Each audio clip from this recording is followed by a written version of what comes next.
Shalom Aleichem, Alev viewers. Today's shiur is dedicated to Nishmas Rachelei Bas Reb Chaim Tzvi.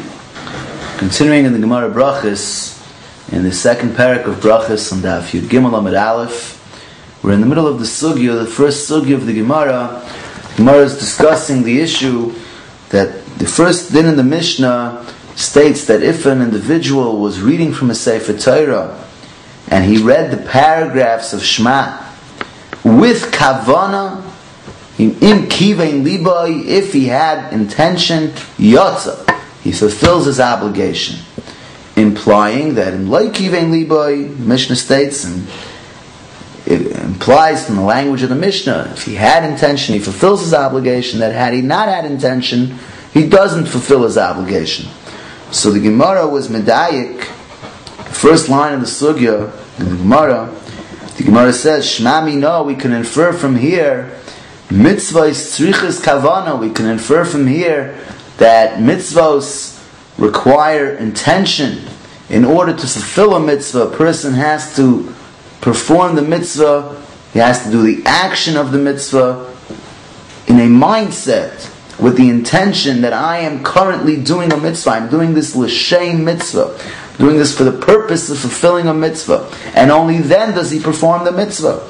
In other words, the Gemara assumed that when the Mishnah states im kivein liba yotza, that if an individual was reciting Shema and he had intention, then he fulfills his obligation. The intention that we are discussing in our Mishnah is the intention of performing a mitzvah. So if an individual was reading from a Sefer Torah, the paragraphs of Shema, and he had intention to perform the mitzvah of Kriya Shema, then he fulfills his obligation. But otherwise, he would not fulfill his obligation. So from here we could prove, the Gemara says, that in general, mitzvah is tzrichas kavana, that to perform a mitzvah one requires intention to perform a mitzvah. And this then would be a kasha on the opinion who holds throughout Shas, in many different sugyas, that mitzvahs ain't tzrichas kavana, mitzvahs don't require kavana.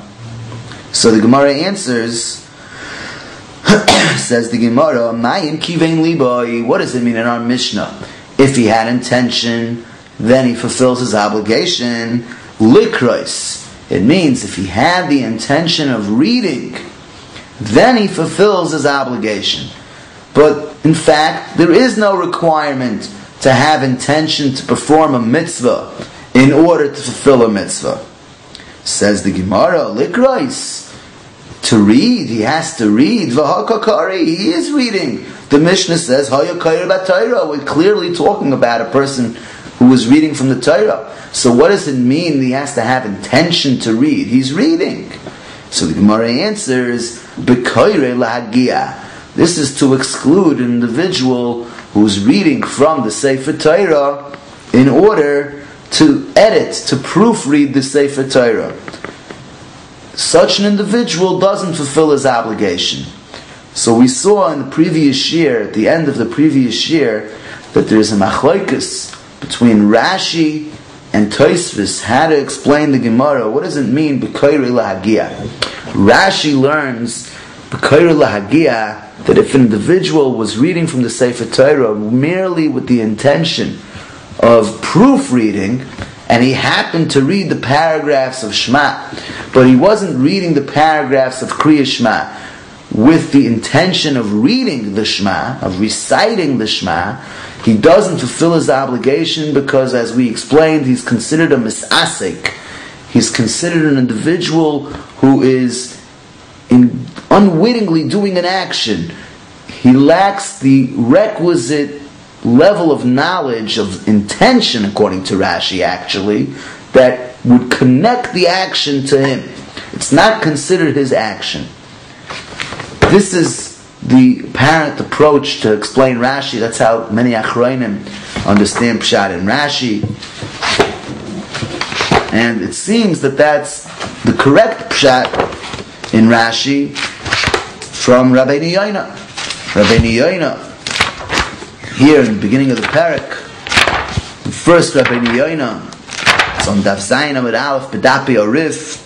Rabbi Yoina quotes the different approaches of how to explain the definition of Hakoreh lahagia. What does it mean an individual was reading in order to proofread? That in that case he does not fulfill his obligation of reciting Shema. And Rabbi Yoina states at the end of the little paragraph, Rabbi Yoina says, Mishum hachi nira l'mayri harav neru, that the commentary of Rabbi Yoina was written by the students of Rabbi Yoina, so they're quoting Rabbi Yoina that he held to Hakoreh lahagia rutz loymar shehoya magia. He was actually editing from the Sefer Torah. How was he editing? V'derech hamagiahu k'shemabit b'shnei hasfarim shelefonov k'dei l'sakei me'o'echad l'chaveroi. A sefer who is